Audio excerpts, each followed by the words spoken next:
Seperti yang sudah saya sampaikan sebelum jeda, kini kita juga sudah kedatangan satu narasumber lainnya yang bergabung via daring perwakilan pasangan 01. Pasangan Amin, ada Bang Daniel Johan. Assalamualaikum warahmatullahi wabarakatuh. Selamat malam Bang Daniel.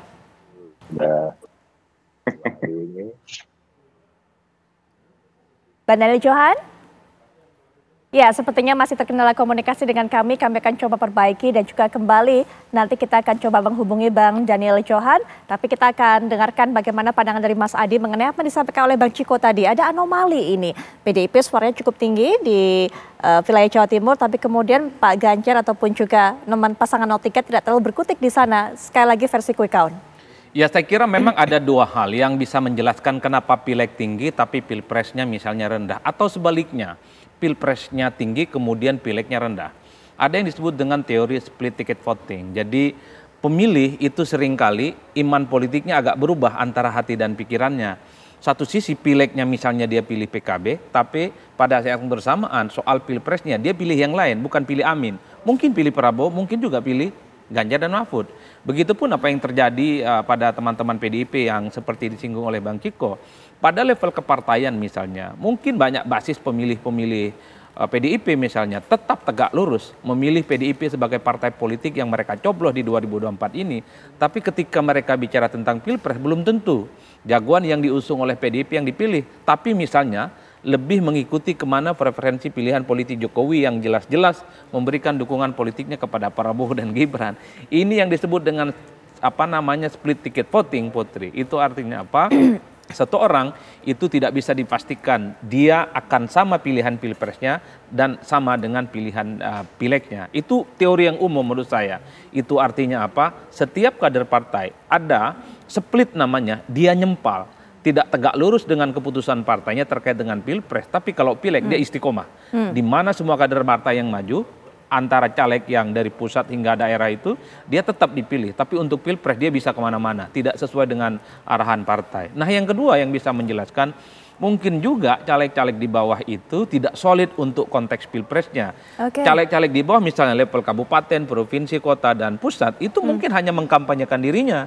Tapi untuk pilpres pemilihnya itu dibiarkan. Kalau saya misalnya sebagai kader partai A, udahlah, kalau urusan partai pilihlah saya, urusan caleg pilihlah saya, untuk pilpres silakan. Tidak harus memilih capres yang sesuai dengan saya dan partai saya. Bisa capres B, bisa capres C, dan bisa capres D. Kenapa ini terjadi? Karena banyak caleg itu seringkali cari aman. Kalau di kandang, di mana tempat dia maju, pilpresnya tidak terlampau menguntungkan, dia biarkan itu basis konstituennya untuk memilih tempat yang lain. Misalnya nih, kalau saya contohkan teman-teman PDIP, kalau Bang Ciko lagi nyalon di Jawa Timur, secara kepartaian, secara pileg solid. Tapi ketika bawa nama-nama Ganjar dan Mahfud di tempat Bang Ciko itu maju, maka pasti Bang Ciko akan bilang kepada kadernya, ya untuk pilpres nantilah kau bisa pilih yang lain. Itu hampir semua bisa dilakukan oleh semua partai. Oleh karena itu, caleg seringkali hanya mengkampanyekan dirinya, cari aman untuk dirinya, soal pilpres itu urusan yang lain. Karena ada satu statement yang menurut saya umum dimiliki oleh setiap caleg, ya kalau pilpres sudah banyak yang mikirin. Kalaupun toh menang mereka, belum tentu persoalan caleg nggak ada yang mikirin kita. Kan gitu kira-kira. Ini yang kemudian bisa menjelaskan kenapa ada keterbelahan antara pilihan legislatif dan kemudian pilihan pilpres. Baik, sebelum nanti kita dengarkan juga Bang Ciko bisa berikan tanggapan ini, kita akan hubungi terlebih dahulu Bang Daniel Johan yang sepertinya juga saat ini sudah terhubung dengan kita via daring. Assalamualaikum warahmatullahi wabarakatuh. Selamat malam Bang Daniel Johan. Kita nggak bisa dengar suara. Bang Daniel? Mungkin masih di mute Bang Daniel, apakah bisa mendengar suara kami? Baru dengar kita. Ya, Bang Daniel? Sepertinya masih ada kendala kami menghubungi Bang Daniel. Bang Daniel sudah bisa mendengar suara saya? Nah, suaranya Putri hilang. Suaranya ya, Bang Daniel? Ya, Bang Daniel? Saya dengar gak? Saya dengar.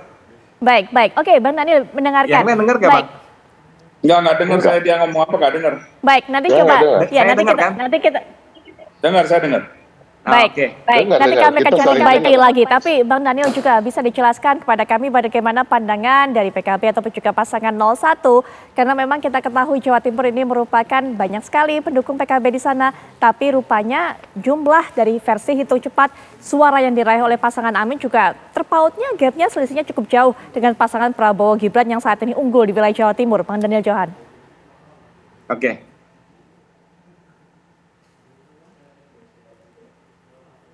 Ya silakan.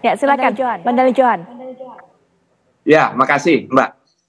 Yang pertama tentu karena proses pilpres pemilu kali ini bagi kami cukup banyak ya invisible hand yang bekerja ya. Misalkan mulai dari bansos yang dilekatkan dengan pesan-pesan politik, mulai dari pejabat-pejabat PLT yang mendapat tugas khusus, mulai dari sejumlah aparat yang memang mendatangi kepala desa. Nah, saya rasa kekuatan itulah yang mendistorsi suara masyarakat sehingga sejatinya itu mendapat hambatan-hambatan yang membuat pilpres pemilu ini tidak berlangsung secara ideal, secara jujur, adil, dan masyarakat dengan merdeka bisa menentukan suara hatinya. Tetapi kita saat ini sedang mengawal proses penghitungan suara sehingga menjadi tuntas dan itu menjadi fokus kita saat ini. Demikian, Mbak. Baik, tapi Bang Daniel apakah juga melihat bahwa faktor dari Bukovifa yang kemudian mendukung pasangan 02 ini menjadi salah satu faktor yang membuat pasangan 02 begitu unggul di sana? Saya rasa faktor yang utama itu ya bagi kami yang invisible hand itu ya, sehingga kalau faktor figur-figur tentu punya pengaruh, tetapi saya rasa tidak sebesar pengaruh-pengaruh pengaruh-pengaruh dari proses gerakan birokrasi yang dikerahkan, gerakan bansos, gerakan BLT gitu. Karena kalau Mbak Kofifa kan sempat 2 kali juga pilgub, tidak, baru yang ketiga itu yang berhasil kan, sehingga kekuatan-kekuatan yang tidak terlihat itulah yang menjadi sangat dominan saat ini. Hadi, silakan diberikan tanggapan. Pasangan 02 unggul karena invisible hand. Kalau menurut Bang Daniel Johan, silakan Pak Wihadi. Justru invisible hand-nya itu dari teman-teman PKB karena men-pressure yang namanya pendamping PKH di Jawa Timur, dan itu saya alami sendiri karena dapil saya di Jawa Timur. Jadi mereka mengatakan kalau ini pendamping itu kalau tidak mendukung nomor 1 akan dicopot.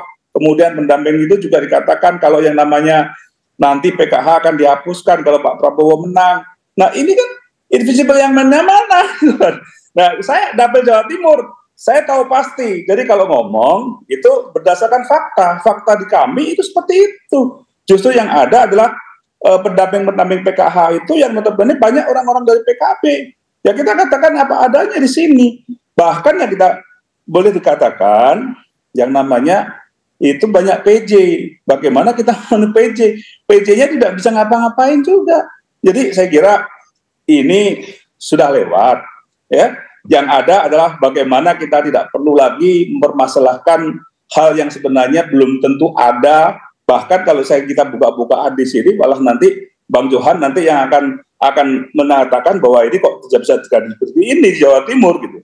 Jadi bagi kami ini sudah kalah 2 kali, jadi tahu sekali, ya kan, bagaimana menjalankan kekalahan itu kita tahu. Nah, justru kalau Bang Johan ini kan nggak pernah kalah di sini, mungkin itulah yang dilakukan seperti itu. Gitu. Jadi saya kira apa yang disampaikan itu kita tidak ada sesuatu hal yang kebenaran di situ, gitu kan. Justru yang kita hadapin seperti itu. Kalau kita bicara masalah BLT, masalah bansos, itu jelas masalah itu memang kita tahu bahwa memang ada program dari pemerintah mengenai masalah bansos itu, ya kan. Dari kemudian bansos itu pun sendiri kan tidak semuanya menerima bansos. Karena bansos itu kan karena efek El Nino, ya kan. Di Jawa Timur kita di dapil saya itu sudah dikatakan tidak ada yang mendapatkan bansos dan BLT juga tidak ada, gitu kan, untuk El Nino. Jadi ini saya kira mesti harus kita melihat ke depan mengenai masalah yang pilpres ini. Jadi cobalah kita melihat bahwa pemilu ini sudah kita lalui dan kita coba sama-sama untuk bagaimana membangun negeri ini, bukan mencari kesalahan karena kekalahan itu. Baik Pak Wihadi, nanti setelah jeda silakan diberikan tanggapan Bang Daniel Johan, termasuk juga bukan mungkin invisible hand-nya, tapi juga kita akan membandingkan bagaimana popularitas dari Caimin yang ternyata tergusur ataupun juga tergeser di wilayah Jawa Timur. Saat lagi.